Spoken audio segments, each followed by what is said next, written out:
In the heart of the city, under the cloak of night, the notorious serial killer Charles Lee Ray finds himself embroiled in a deadly game of cat and mouse with the police.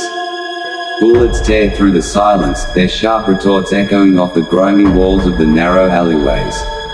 Ray, bleeding and desperate, knows his time is running out. In a last-ditch effort to escape his inevitable fate, he ducks into a brightly lit toy store. The stark contrast to the dark alleys is just fled. The store, filled with the innocent smiles of dolls and the vibrant colors of children's toys, becomes the stage for Ray's final act of defiance. Detective Mike Norris, relentless in his pursuit, follows suit. His gun drawn and his heart pounding with the anticipation of finally capturing the man who has eluded him for so long. The toy store, with its aisles of childhood fantasies, becomes a maze, a labyrinth where the hunter and the hunted play their final game. Cornered among the shelves, Ray, wounded and gasping for breath, stumbles upon a row of good guy dolls, their plastic faces smiling obliviously back at him. With the police closing in, Ray draws upon his dark knowledge of voodoo, uttering a chant that has the power to cheat death itself. Lightning crashes through the skylight as the ritual reaches its climax, and Ray's soul is torn from his body, thrust into the unsuspecting vessel of a good guy doll. Unbeknownst to all, the doll, now imbued with the soul of Charles Lee Ray, is packaged and shipped off, eventually finding its way into the hands of Karen Barclay. Karen, a single mother working tirelessly to provide for her young son Andy, sees the doll as the perfect birthday gift, unaware of the darkness it carries within. Andy, with his wide, innocent eyes and heart full of joy, welcomes Chucky into his life with open arms. The doll, with its stitched smile and bright red hair, becomes Andy's constant companion, whispering secrets only he can hear. But soon, the facade of innocence begins to crack, revealing the malevolence lurking beneath. Strange accidents start to occur, shadows move in the corner of rooms, and whispers fill the night.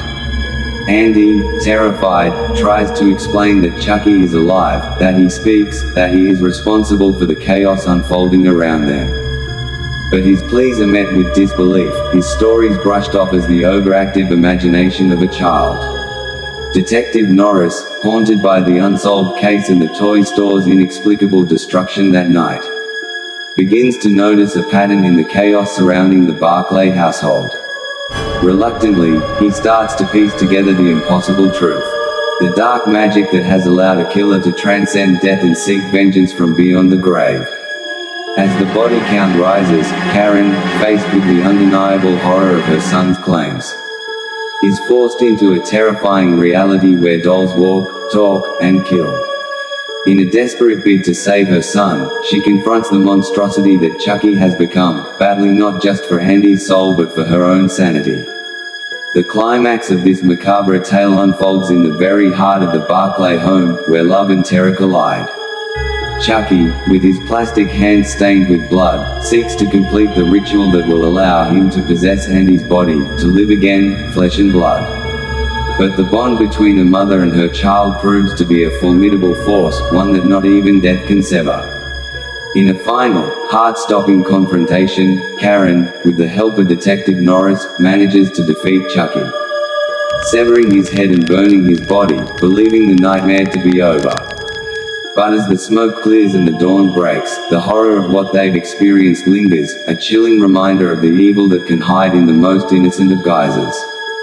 Child's Play, a tale of innocence corrupted and the relentless pursuit of evil, leaves us with a haunting question: can we ever truly know what lurks in the heart of another? Or, more terrifyingly, in the objects we invite into our homes?